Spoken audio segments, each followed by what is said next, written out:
Dicen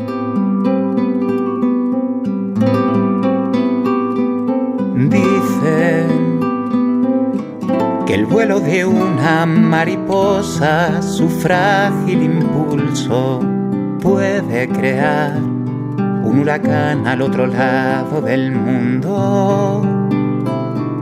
Dicen que la ausencia del ser más insignificante puede alterar toda la vida en los mares. Pero un niño que muere en la India no deja ni un pájaro muerto en las nieves de Finlandia. Un niño que muere en la India no deja ni un pájaro muerto a la puerta de mi casa.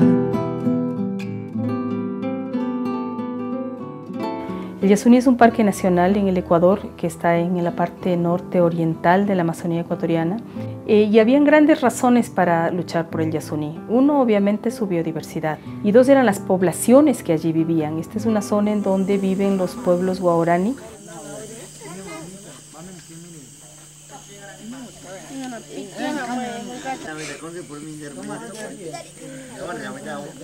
¿Nombre? Bebanca. ¿Cuál es tu nombre? Minama. Miñema. ¿Miñema?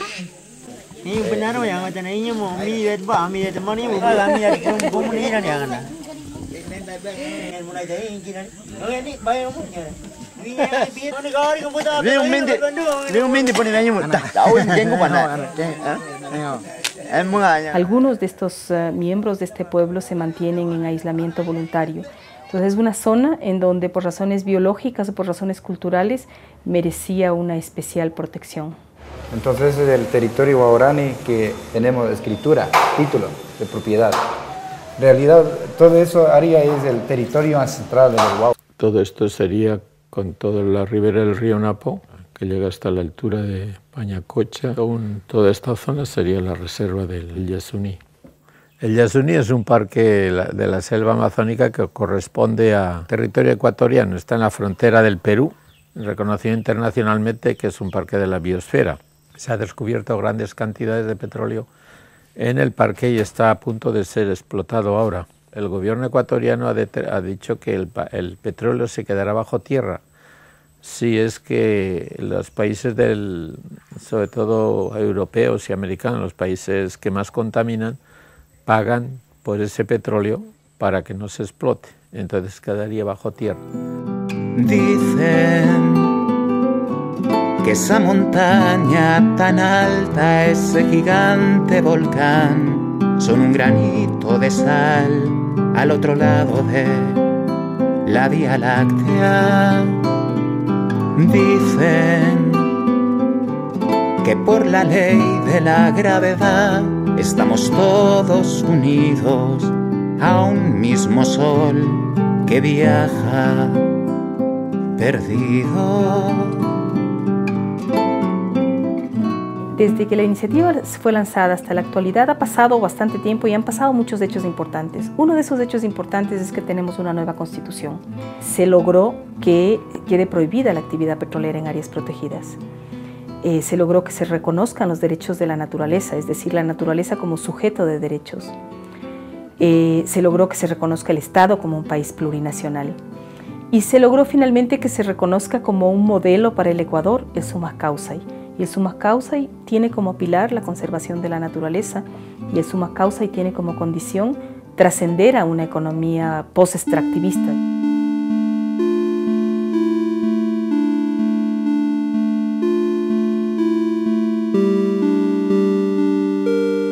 La Constitución dejó abierta un mecanismo, y un mecanismo de qué pasa si en casos de emergencia nacional, en casos extremos, digamos. Y ese mecanismo supone que el Congreso o la Asamblea Nacional ahora deba hacer un análisis sobre la verdadera necesidad de extraer ese petróleo versus el Summa Causai y la plurinacionalidad, los derechos de la naturaleza, y pueda convocar una consulta popular. Lo que está pasando ahora, lo que está entrando en juego es esa, una decisión de si se quiere explotar el petróleo, tiene que haber una consulta popular.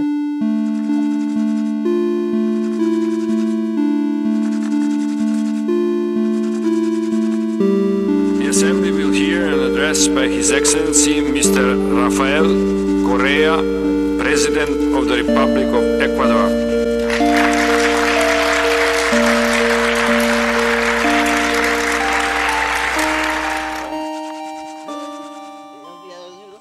Señor Presidente, Excelencias, señores jefes de Estado y de Gobierno y representantes de los gobiernos del mundo. Permítanme iniciar esta intervención reflexionando sobre el compromiso de lucha contra la pobreza vigente desde septiembre del 2000, cuando 189 países suscribieron la Declaración de los Objetivos del Milenio. En virtud de ese acuerdo, nos comprometimos a cumplir hasta el 2015 con algunos propósitos básicos en el camino al desarrollo humano.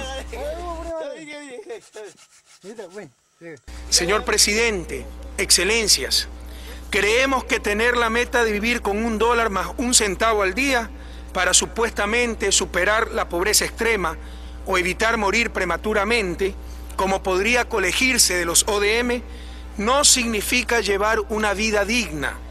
Consideramos que es posible compartir identidades diversas, construir y recuperar espacios públicos, garantizar el acceso a la justicia, tener un trabajo que garantice el derecho a ganarse el propio sustento, tener tiempo para la contemplación, la creación artística y la recreación.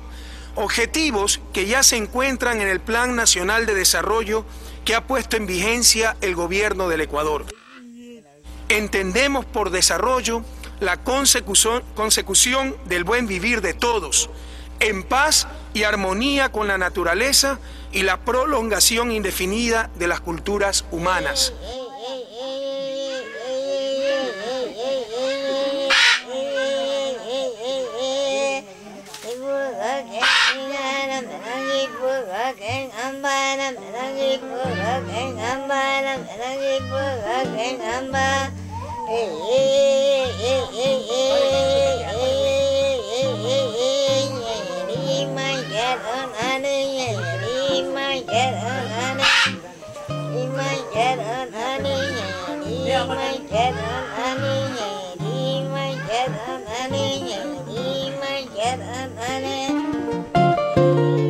He regalado mi alma tan generoso, con la inocencia de quien no piensa en sí mismo. Y ahora intento recuperar los trozos, con la impaciencia de quien no encuentra el camino. Por supuesto que dentro de un modelo neoliberal, dentro de un modelo capitalista, dentro de un modelo que solamente busca ganancias, beneficios, acumulación de riqueza, esto del modelo del buen vivir choca, porque ninguna de esas cosas está dentro de los paradigmas, dentro de los principios del buen vivir. El buen vivir no significa vivir mejor, vivir en competencia, vivir tal vez en acumulación de riqueza. El buen vivir es la redistribución equitativa, coger lo necesario de la naturaleza y no ir a la explotación irracional.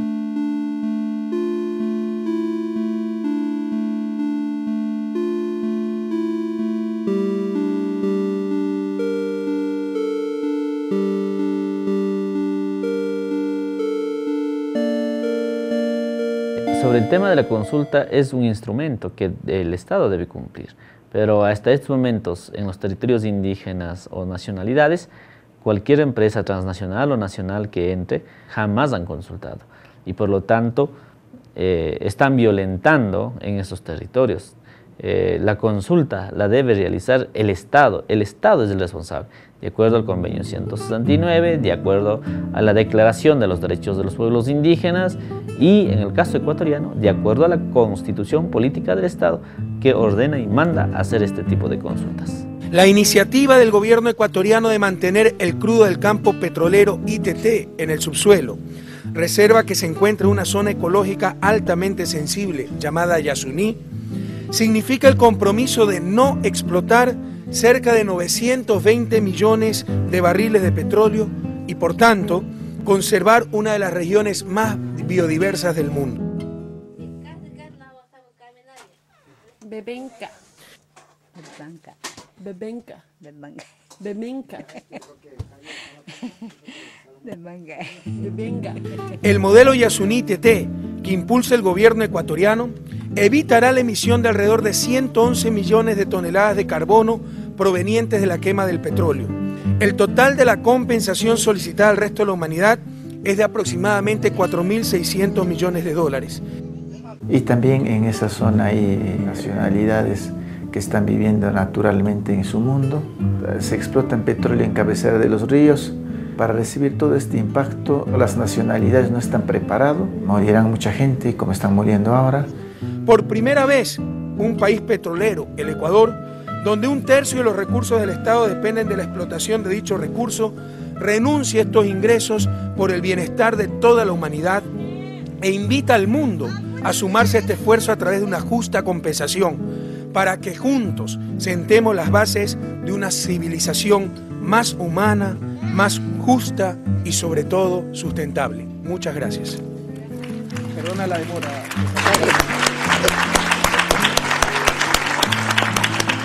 Respecto al proyecto de Yasuní, nuestra posición es bien clara, que el petróleo tiene que quedar bajo tierras y aún más sin ningún condicionamiento. Nosotros no compartimos la posición del presidente de la República de decir que la comunidad internacional tiene que compensar y si no compensa esos gastos, ¿no es cierto?, que va a entrar a explotar. Eso es un chantaje, eso es una amenaza.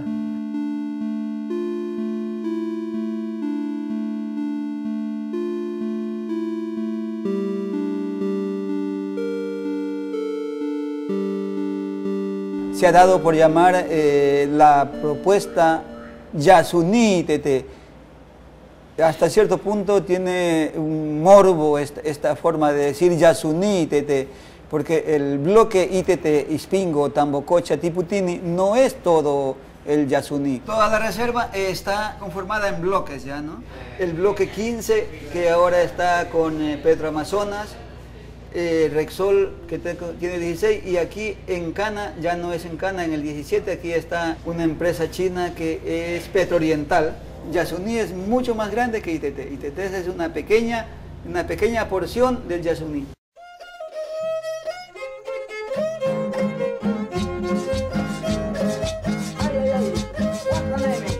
En el ITT el petróleo es un crudo pesado, es un crudo de mala calidad. Los crudos pesados tienen algunas características. Una, se cotizan menos en el mercado. 2, provocan más impactos. 3, es más difícil sacarlos y es más difícil moverlos. Para extraer un crudo pesado, normalmente es necesario hacer una inversión extra de meter crudo liviano para disolverlo. Entonces, desde el punto de vista económico, esto es costoso porque uno necesita poner crudo de buena calidad para disolver el pesado y obtener un crudo de mediana calidad, digamos, o sea, más bien tendiendo a mala calidad. Se habla de grandes cantidades de reservas, digamos, pero son crudos pesados. Para sacar eso vamos a tener que meter crudos livianos. Y además está el tema de que los crudos pesados normalmente están asociados a una mayor cantidad de aguas de formación. La gente normalmente no sabe que abajo en el subsuelo el petróleo está mezclado con gas, está mezclado con aguas, pero no es un agua limpia, digamos, es un agua extremadamente tóxica, es un agua extremadamente salada. El Estado tiene la obligación de proteger esta reserva, de proteger lo que hay allí dentro, la biodiversidad, los seres humanos, todo lo que hay allí, sin que nadie le dé plata. Si le dan plata, pues chévere, mejor, pero yo digo, no porque que todos los días nos amenazan. Si no me dan plata hasta tal día, vamos a explotar el ITT. O sea, eso es como una forma de chantajear, de decir, claro, como no me dan plata, lo exploto. Es decir, tengo ganas de explotarlo. O sea, yo no puedo decir, yo tengo 3 hijos, si no me dan para alimentar a mis 3 hijos, yo voy a vender uno de mis 3 hijos. ¿Qué es lo que está diciendo? Entonces, el Estado tiene la obligación de proteger esta reserva, de proteger lo que hay allí dentro, la biodiversidad, los seres humanos, todo lo que hay allí. Explotar el ITT es contrario al buen vivir, es acabar con el buen vivir, con el vivir bien de las comunidades.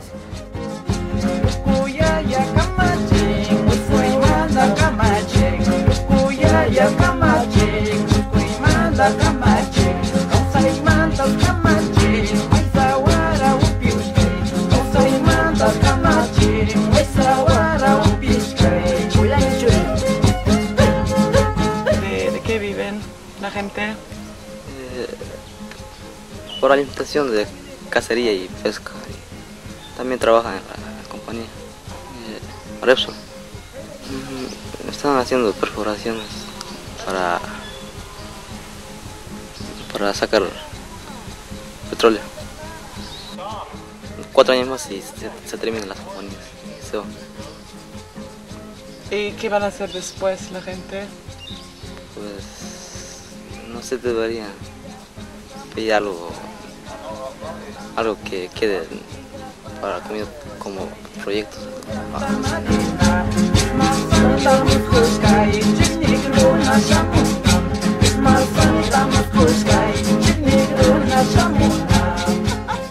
La contabilidad está mal hecha porque contamos como producto cosas que no se producen, sino que se extraen, como el petróleo, ¿no? Y decimos que es un producto y es una cosa que geológicamente ya se produjo.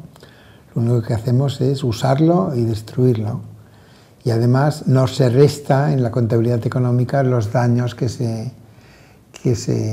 realizan contra la gente y contra los ecosistemas. Estos daños los economistas les llaman externalidades, que en sí mismo ya es una palabra divertida porque quiere decir que es externo al mercado, ¿no es verdad? La peor generación de la historia. La peor, moralmente inaceptable. No podemos levantar la cara en ningún sitio. Hemos calentado el planeta, hemos emitido CO2 de una manera incontrolable, hemos agotado el petróleo, hemos destruido la capa de ozono, hemos destruido los icebergs del océano Ártico y Atlántico, hemos contaminado, hemos talado los bosques y todavía tenemos el despropósito de decir que de esta crisis hay que salir volviendo al crecimiento. Los consumidores son como ciegos o miopes. No puedes decir, yo no quiero gasolina de Nigeria, no quiero gasolina de Libia, por ejemplo, porque también tiene un costo social, o de Irak, ¿no es verdad? No quiero petróleo de Irak porque no quiero ser cómplice de lo que pasó en Irak. El gasolinero te va a mirar como si estuvieras loco, ¿no? Somos inmorales si aceptamos crecer un poco más. No se puede crecer más. La huella ecológica nos lo deja claramente establecido.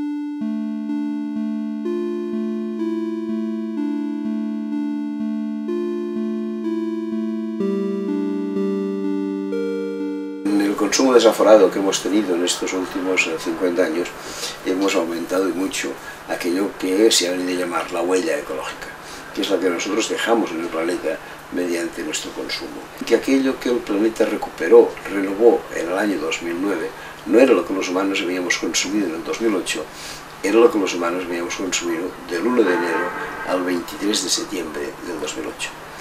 ¿Cómo vivimos del 24 de septiembre al 31 de diciembre del 2008?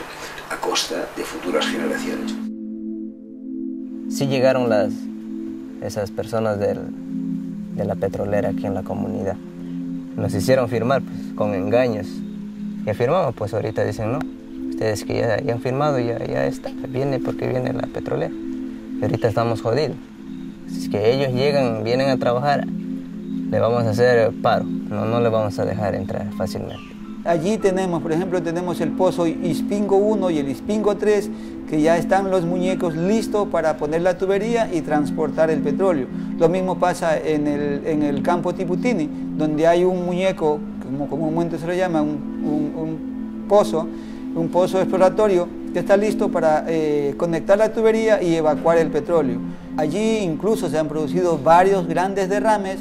Lo único que se ha hecho es quemar este crudo pesado y que ahora está allí en el suelo como en forma de brea. La empresa ha dejado una piscina aquí, o sea, como te puedo decirte, un depósito, entonces se fue quemado, entonces quedó brea. Incluso a la persona, al compañero quichua que vive allí, le han dicho que no diga nada porque tiene allí una gran reserva una mina de brea, y que si dice a alguien se la pueden quitar, que ahí tiene mucha plata, que esté tranquilo, cuando en realidad le están obligando a vivir encima de un derrame petrolero donde su familia se enferma, donde sus animales se enferman, y él está muy tranquilo y contento diciendo que tiene una gran mina de brea y que cualquier rato va a recibir dinero por eso. Eso es una mentira, un engaño que le están haciendo a este campesino quichua, y quiero que la comunidad se llama Yanayaco. El pozo de Yanayaco, establecido en el año 1967, dejaron este muñeco dejando unas zanjas, piscinas contaminadas.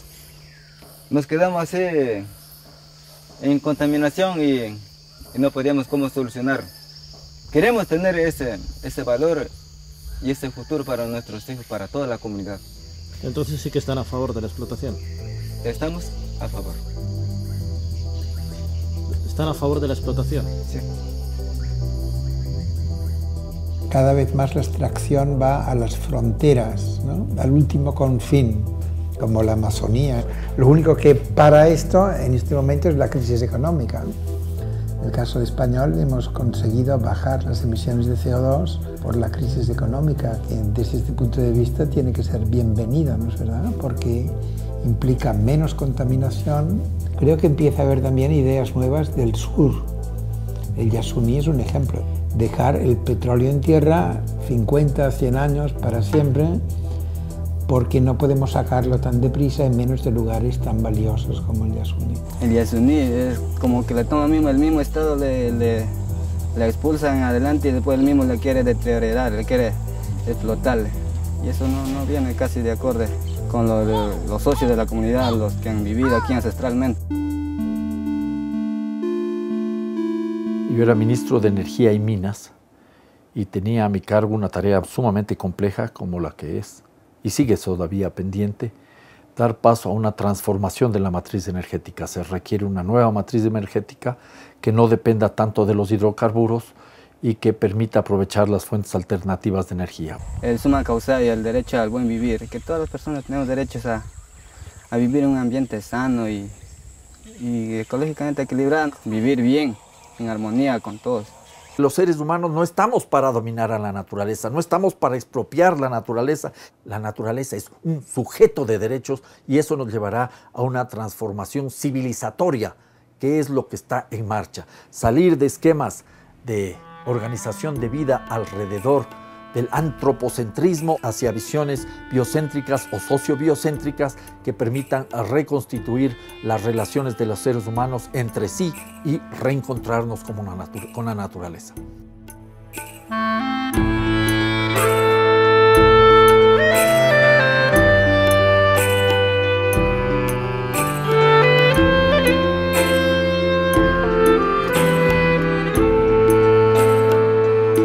La tierra también triste, orilla enfrente, la tierra que perdiste fue de repente, y cuánto desamparo el de esta noche, parece el aire raro, sube el soroche.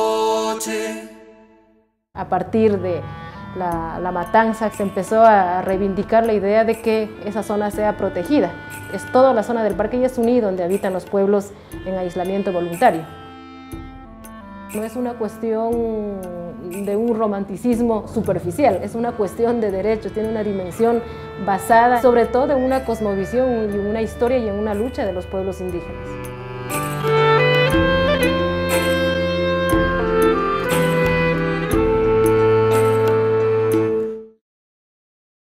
Si no hay crecimiento, hay que repartir mejor las cosas quizá con una renta básica para todo el mundo, repartiendo el trabajo, y no pensar que la economía va a ir creciendo, de tal manera que podamos continuar como hemos ido hasta ahora.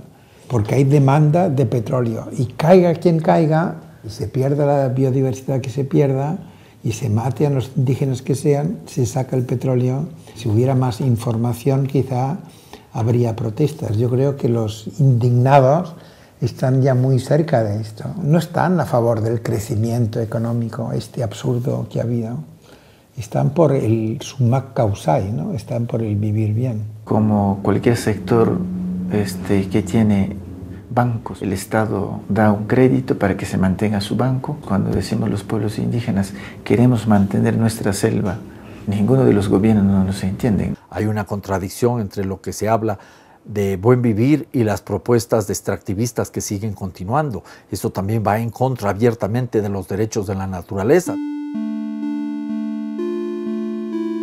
El reto no es simplemente esperar que el gobierno cumpla con la Constitución, sino que la sociedad se apropie de la Constitución. En la Constitución están todas las herramientas para hacer realidad ese proyecto de vida en común. El petróleo está llegando a su máximo de extracción, queda la mitad de petróleo. La bajada desde el pico va a ser terrible porque es petróleo que está debajo del mar, es petróleo que está en lugares muy poco adecuados. El ser humano somos el más peligroso del planeta Tierra porque somos un ser pensante.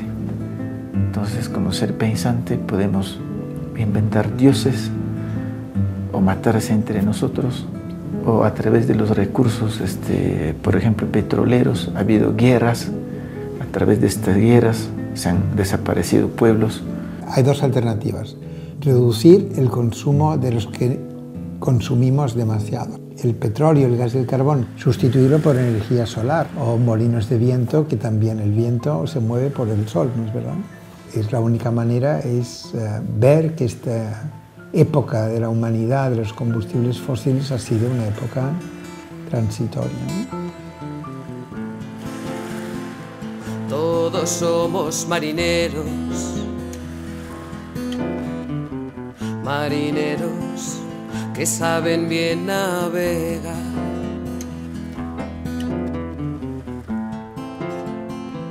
Todos somos capitanes,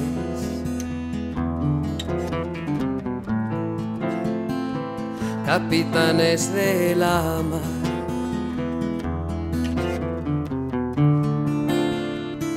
Que el tesoro que buscamos, capitán, no está en el seno del pueblo, sino en el fondo del mar.